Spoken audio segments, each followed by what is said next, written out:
Okay, this is my response to thunderbold94. Now, I know I didn't look at the links, but that's only because I'm not making a response to those things what the links pertain to. I want to get this response out before your next video, because I think we've had a misunderstanding here, and I can understand why.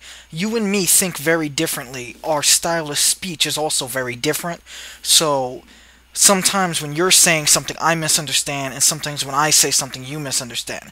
This happens all the time with certain types of people because of my unique speech style, which might just be an inefficient speech style. I don't know.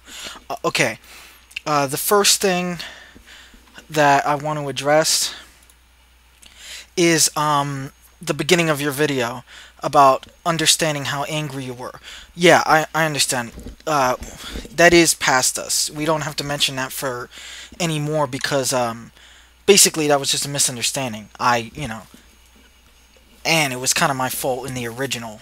My tone was just messed up. So yeah, from now on we don't have to mention that anymore unless for some reason you want to clarify something. Alright, the second thing is the Kalam argument. I think maybe you misunderstood what I was saying. I know that there are multiple cosmological arguments. It's funny that you mentioned Thomas Aquinas' argument, because while it is better than Kalam, I think his arguments are flawed on multiple levels. I'm going to put a link to Das American 8, or no, it's Theoretical Bullshit's video on that, where he basically takes them apart. There's more sources. If you want more sources than just that video, ask me and I'll find them. But that video pretty much sums it up pretty well, the problem with Thomas Aquinas is. The other one you mentioned is actually a little bit more convincing. But Thomas Aquinas' arguments aren't that much better than Kalam. But I'm not going to go into that now, just as you didn't go into that, because this is not what this video is about.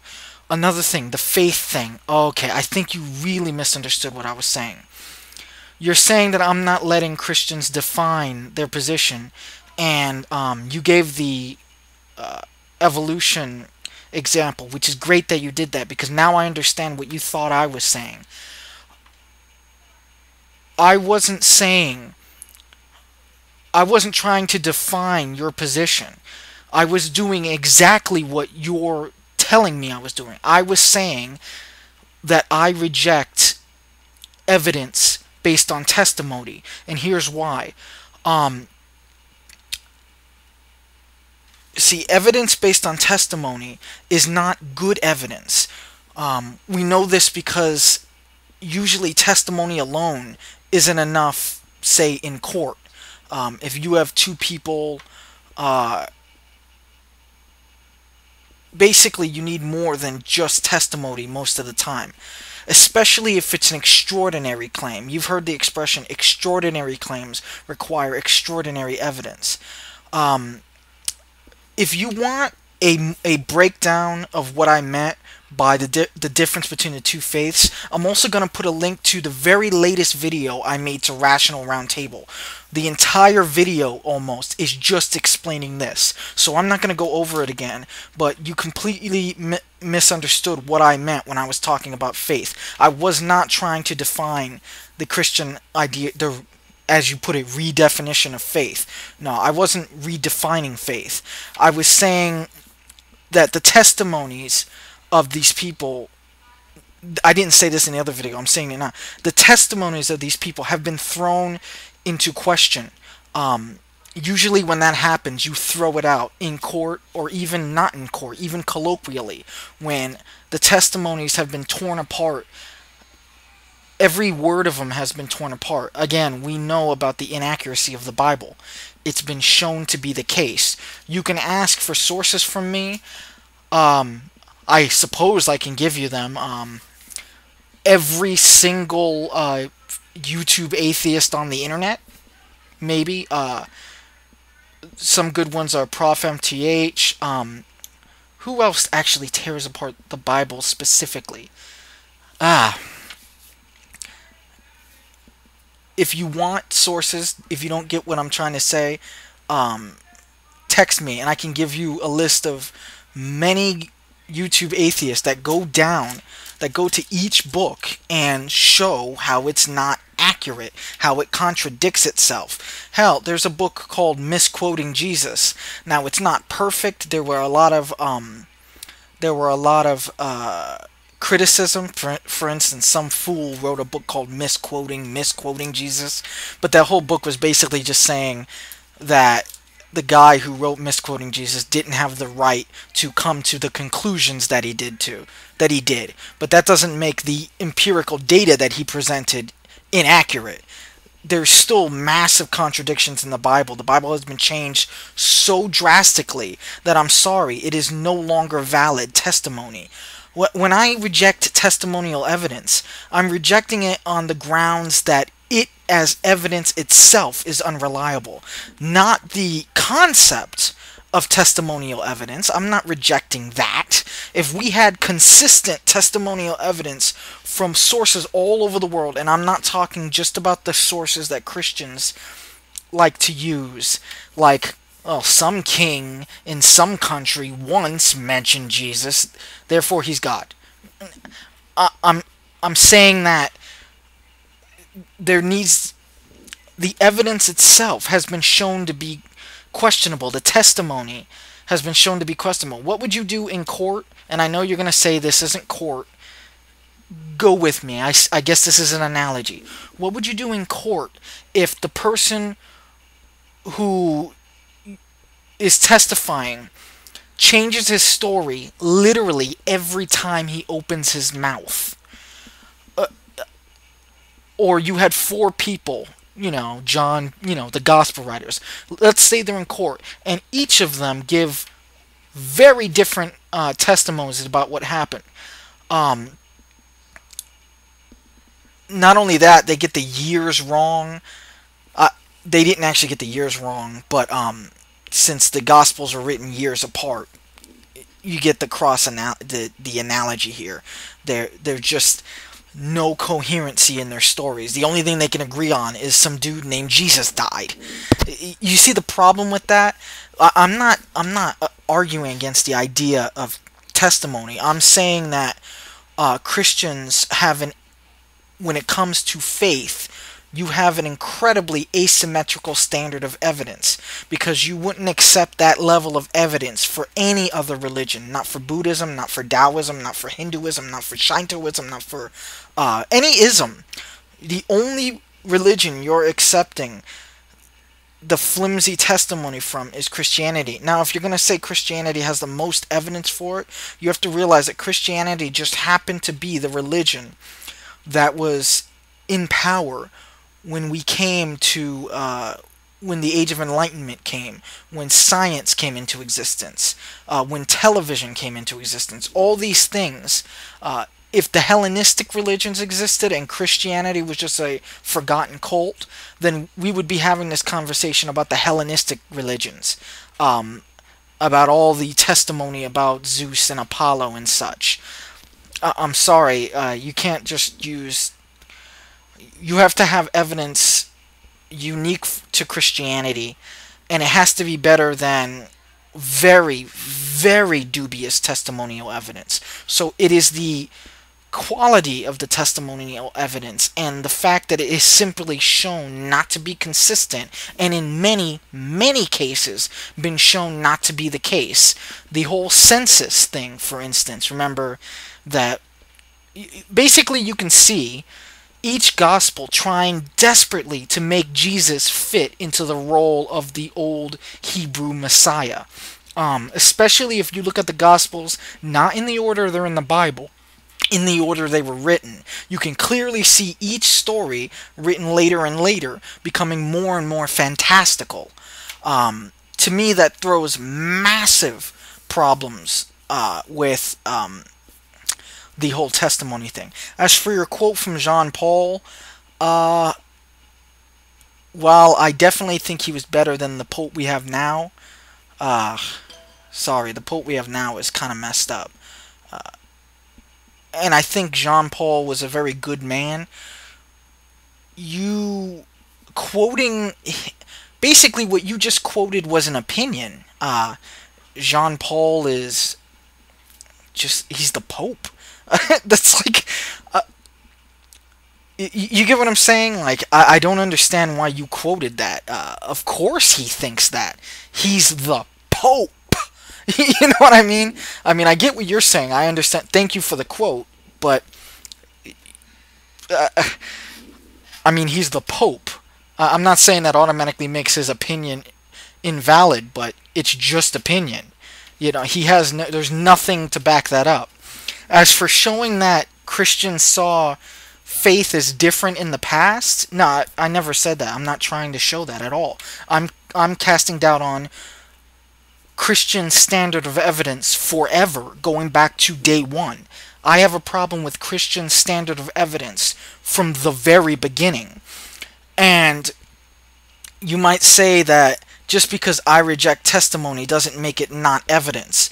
I reject non-empirical evidence. Because when you make an empirical claim, you should be able to show empirical evidence. And if we're going to accept testimonial evidence, I would accept testimonial evidence, but it needs to be consistent testimonial evidence. And you can't say that the wages of time have corrupted the Bible, because the Bible was corrupt almost from out of the gate. I mean, there were already factions and denominations fighting with each other. Most of the letters in the Bible, most of the New Testament is made up of letters written by the apostles trying to get these other churches to, fall in line because they were already not agreeing on what it meant to be Christian. It just, I'm sorry, testimony under certain circumstances is certainly evidence, but testimony that is inconsistent, sometimes within the same person, sometimes sentences later, not making sense in the context of the sentence before it. So yeah, I don't understand what you don't understand about the concept of faith.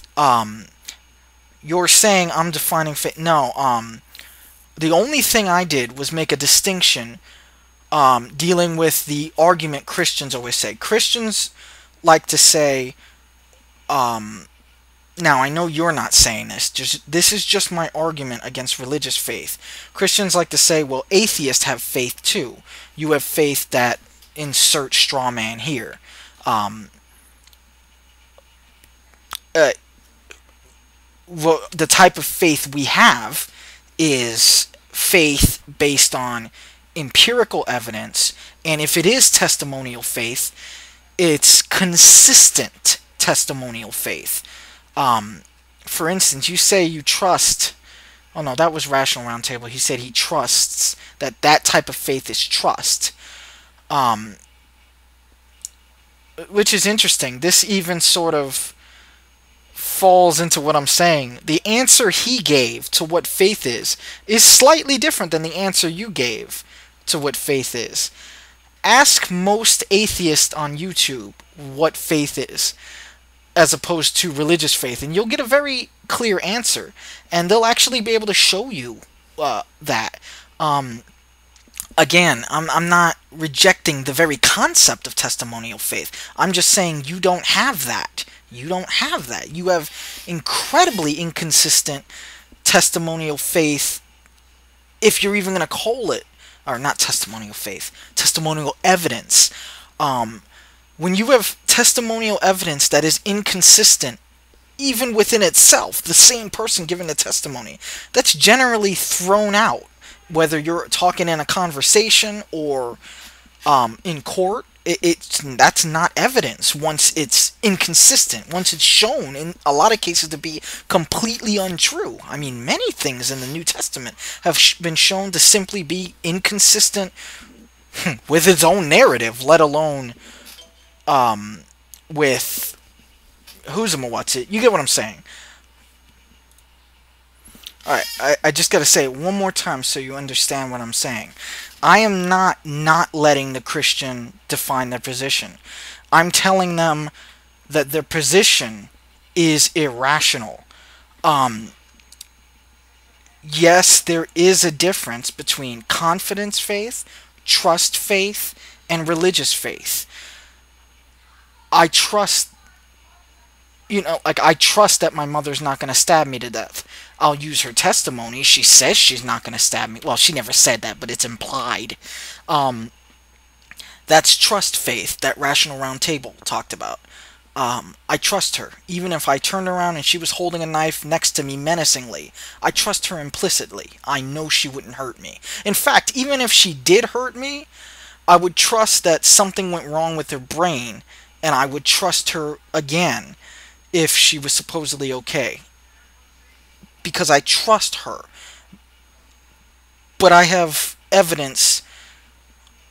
Also, I have empirical evidence as well. I wouldn't trust a homeless person, which essentially is what the gospel writers are to you. They're people you don't actually know. They are random people to you. You can't know these people. They existed 2,000 years ago, and their testimonies are incredibly inconsistent. And then there's confidence faith. Based on my experience, I pretty much know she's not going to stab me to death. I have confidence that she's not going to stab me to death. Again, that's based on something. Yeah, that's based on subjective experience. That would be the other thing you were talking about. But again, you say that that's evidence. In certain circumstances, yes, but you wouldn't use that as evidence in anything substantial. For instance, a murder trial. I had a vision that he did it. Why are visions not valid now, but they were valid 2,000 years ago? That's something. You get what I'm saying? I don't understand that. Why are they invalid now?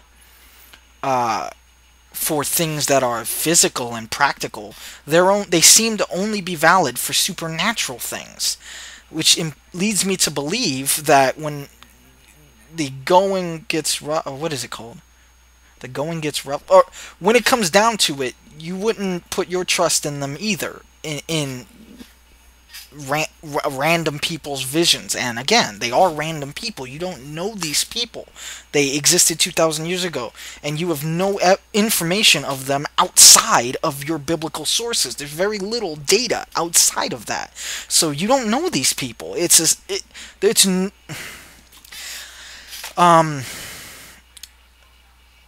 So yeah, I'm not letting the Christians define their position. I'm saying you're using the word wrong. I'm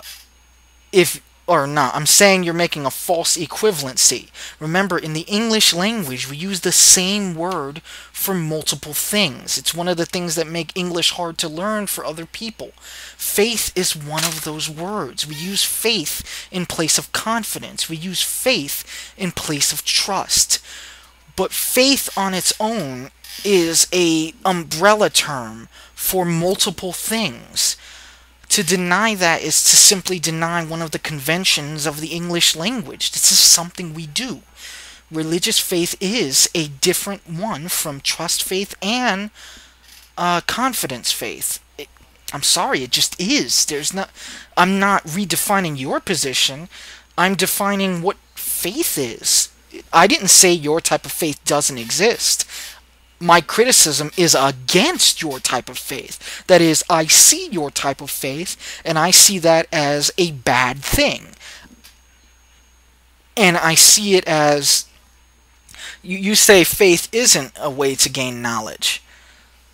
Okay, that's what I'm saying. I'm saying... you're saying it's based on knowledge, and I'm saying no, it's not. Not religious faith. That's confidence faith or trust faith. Religious faith is not based on knowledge outside of the flimsy testimonial evidence, incredibly flimsy. Again, if you want sources for that, might I suggest the entire internet? But I'll give you sources. If you ask for sources, I will find every atheist who specifically deals with the Bible, and I will post it for you. But I think you've seen those things, only because you're debating in... I don't want to make the same mistake I made with the Genesis thing. I'm not. Again, send me an IM or comment on this, and I promise I will give you as many sources as you want. But my point is, the YouTube atheist would be a source for showing the inconsistencies in the Bible, which makes it an invalid testimonial source. It just isn't. No more than the Bhagavad or the Book of Changes or the Quran or I'm sorry, it just isn't. I'm not redefining faith. I'm not accusing you of redefining faith. I might be accusing many Christians of claiming that they're the same thing. I believe of false equivalency or equivocating or whatever. Also, I'm not accusing you of source flooding. Oh, the scrambling thing. That's what it was. Again, I'm sorry my videos run so long. I don't know how to condense my explanations, and I'm sorry. I apologize for that. The scrambling thing. I think you misunderstood what I meant with the scrambling thing.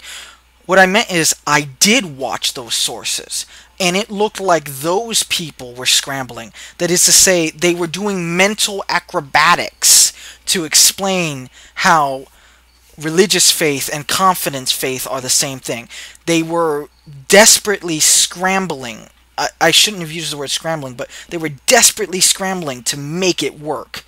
I could argue for 24 hours straight about how a tree is actually a banana. I can do mental acrobats, you know, and I know that's a ridiculous analogy. I'm thinking off the cuff right now. I'm trying to explain to you what I meant. I wasn't accusing you of source flooding at all. I don't think you were source flooding. I appreciate sources, and I watched them. I watched most of them all the way through, and then there was one I just couldn't keep watching. It was so... in my opinion, it was dishonest because of the mental acrobats he was doing to try to make faith, try to equivocate all the faiths into one, you know. Basically, that's the same Christian argument, you know, you also have faith. That's basically what it is the atheist has just as much faith as the Christian. And I disagree. I think you have more faith than me. And I think you have faith of a different type than I do. That's what I think. That's what I'm trying to say when I talk about the Christian concept of faith. I'm trying to say your faith is religious faith, and religious faith is not valid. That's my opinion. That's why I'm atheist. I mean, you might say I can't say that, but here we go. Religious faith is not valid. That's just what I say. I'm atheist. If I believe religious faith was a valid reason to believe in something, I would be what you are. I would be Christian. Alas, 'tis not the case. You know what I mean? But yeah, I'm sorry to point you to another video after making you watch a 23-minute video. But in the low bar, I'm going to put the video I just made, the Rational Round Table. And it shows that what I think faith is. What I understood faith to be. The different types of faith, because I already explained it. In the low bar is the video about faith I just made. It's important that you watch that if you want to know what I mean about faith. Again, sorry for the long video. Until my next video, try to make the world a better place, and I